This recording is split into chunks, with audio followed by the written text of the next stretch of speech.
అందరికీ తోడుగా ఉండాలా, హెల్ప్గా ఉండాలనే ఒక ఆలోచనతో చేయడం జరిగింది. సరే, ఉంటారు కొంతమంది ఆ విధమైన క్యారెక్టర్స్తో ఉండే వాళ్ళు ఉంటారు. So be bold and be strong. మన సమస్యను మనమే పరిష్కరించుకోవాలి. మన కోసము దేవుడు వస్తాడో లేకుంటే ఇంకోటి వస్తాడో అనేది ఎక్కడ ఉండదన్నమాట. సో మన సమస్యను మనమే పరిష్కరించుకోవాలనుకున్నప్పుడు మీరందరూ కూడా ఎవరికి వాళ్ళు కూడా గట్టిగా ఉండి అందరూ కూడా కలిసికట్టుగా పనిచేసే విధంగా అందరూ కూడా ప్రయత్నం చేయాలని చెప్పేసి కోరుకుంటాను. నిజంగా జరుగుతున్న పరిణామాలు ఇవన్నీ కూడా కొంతమంది నిన్న చూసాం, దాడిశెట్టి రాజా మాట్లాడుతూ సీఎం వాళ్ళు ఏం తీసుకొచ్చి చీకటి పడుతుంది, ఏం చేస్తావు రాయడం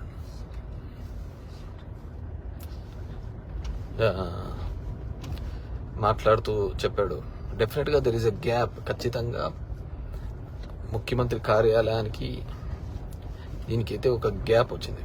ప్రతిదీ ముఖ్యమంత్రి గారికి చెప్పడం, ఆయనకి చెప్పడము, దాని రిజాల్వ్ కాకపోవడము. ఎమ్మెల్యేలు మంత్రులు కూడా చాలా సందర్భాల్లో వెయిట్ చేస్తున్న సందర్భం నేను చూశాను. బయట వెయిట్ చేస్తున్న సందర్భం లోపల ఎవడో కూర్చొని మాట్లాడుతూ అంటాడు, చెప్పుకోలేడు, ఆడ గొడవలేడు, గట్టిగా ఇది చేసుకుంటా. ఏమంటే ముఖ్యమంత్రి గారికి ఆయనకి చెప్పినాడు, ఆయన చేయండి పని అని చెప్తుంటాడు. నౌ దే ఆర్ ఆల్ ఇది అనమాట. కానీ నష్టపోయినది మాత్రం ఎవరున్నారంటే నాయకత్వం. ఖచ్చితంగా ఐ స్ట్రాంగ్లీ బిలీవ్ వాళ్ళైతే ఒక గ్యాప్ని అయితే సీఎంఓ ఆఫీస్ అయితే ఖచ్చితంగా ఒక గ్యాప్ని అయితే క్రియేట్ చేసినారు. అది ప్రజాప్రతినిధులకును సీఎం గారికి ఒక గ్యాప్ని అయితే క్రియేట్ చేయగలిగినారు. డైరెక్ట్గా వీళ్ళు కూడా సమస్యను చెప్పుకోలేని పరిస్థితులలో వీళ్ళు కూడా ఉన్నారు.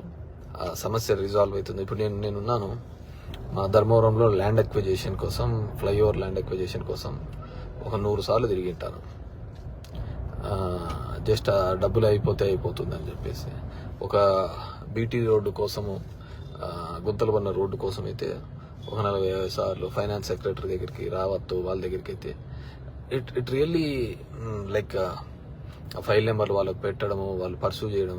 నా ఇంటికి వచ్చేదే జనాలకు సంబంధించినది. ఫ్లైఓవర్స్ గవర్నమెంట్ ఆఫ్ ఇండియా నుంచి శాంక్షన్ తెచ్చినాక ల్యాండ్ ఎక్విజిషన్కి వెళ్ళినా కానీ ఎంటబడి పెడతా అంటే ఏదో వాళ్ళకు ఇది పడుతున్నట్టు పోతా ఉంటుంది. హోప్ సో ఇప్పుడు డెఫినెట్గా అయితే వాళ్ళు ఒక ముఖ్యమంత్రికిను ఎమ్మెల్యేలకు ఒక గ్యాప్ని అయితే క్రియేట్ చేస్తుంది. దానివల్ల ఓడిపోయినాము గెలిచినామని చెప్పడం లేదు, కానీ రిలేషన్ అయితే చెడగొట్టగలిగినారు వాళ్ళైతే సీఎంలు. వాళ్ళకి ఏముంటుంది చెప్పు పొలిటికల్గా దీనికి సంబంధించి. సో నేను నిన్న రాజా చెప్పిన దాన్ని ఖచ్చితంగా ఏకీభవిస్తా. సో నేనంత కఠినంగాను ఇది చెప్పలేను, కానీ చాలా సందర్భాల్లోనూ కూడా నేను మాట్లాడినాను. నేను అందుకే దాని దగ్గర పోవడం కూడా తగ్గించినాను. నేను చెప్తున్నాను, ఒక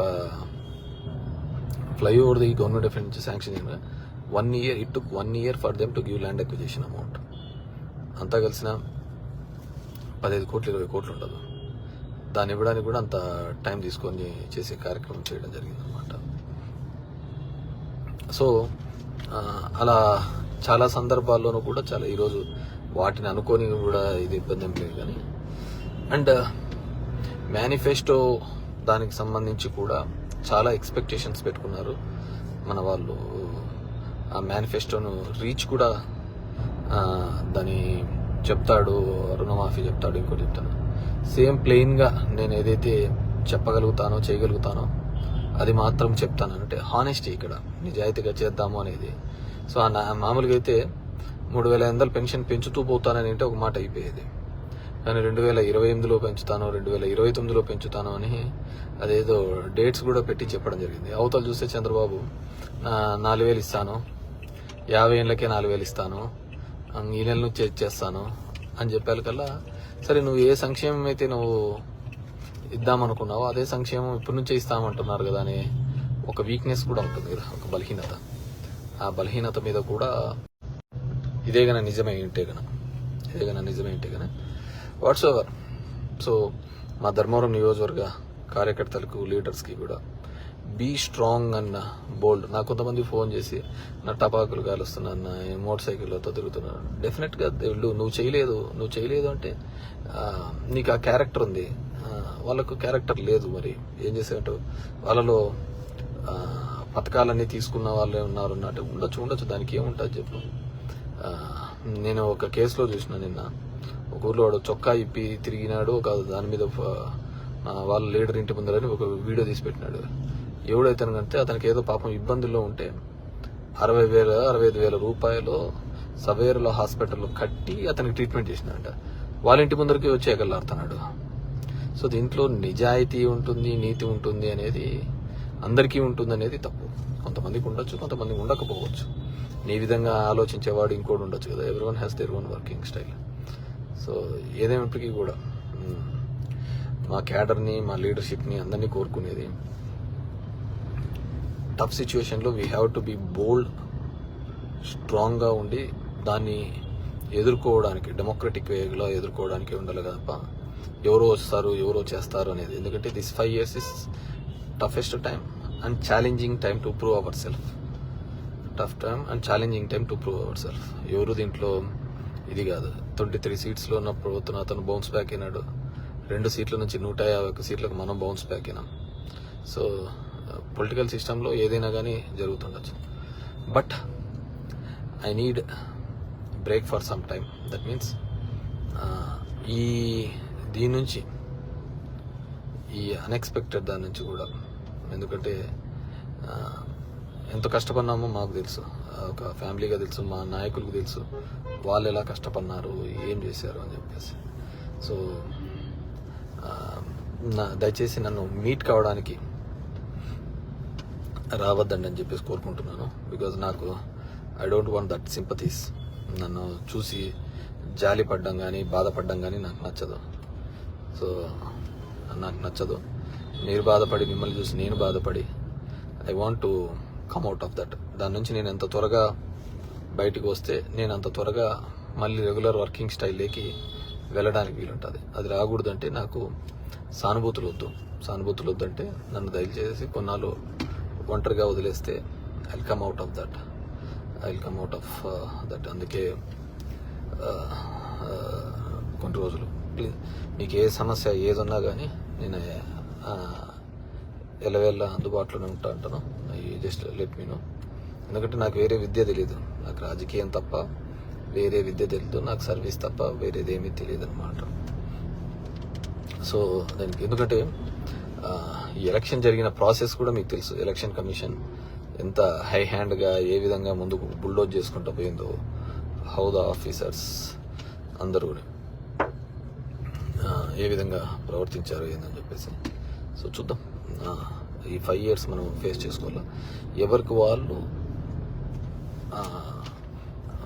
మీకుగా మీరు ఒక సమస్యను రిజాల్వ్ చేసుకునేంత కెపాసిటీకి రావాలి. ఇప్పుడు నేనున్నాను, నా 16 years నేను రాజకీయాల్లోకి వచ్చినప్పుడు ఐఎమ్ అలోన్ ఇన్ ధర్మవరం. ఈరోజు ఆ ధర్మవరంలో ఇంతటి నెట్వర్క్ని, ఇంత వ్యవస్థను తయారు చేసుకోగలిగినాను. సో ఆ విధంగా కూడా ప్రతి ఒక్కరు కూడా ఒక కష్టం ఉన్నప్పుడు మనము బయటపడే పద్ధతిని చూసుకోవాలని చెప్పేసి కోరుకుంటున్నాను.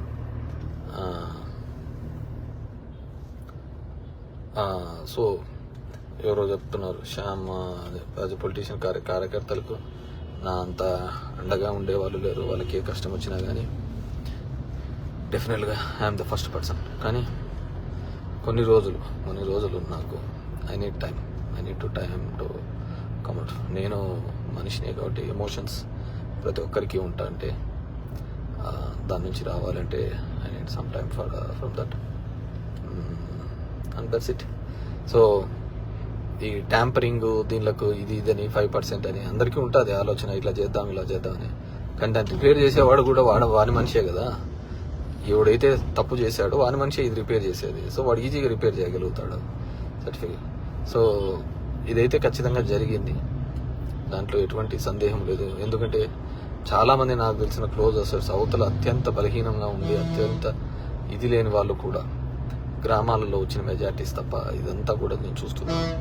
సో కమ్అట్ ఆఫ్ దట్, అందరూ కూడా బయటికి రావాలని చెప్పేసి కోరుకుంటున్నాను.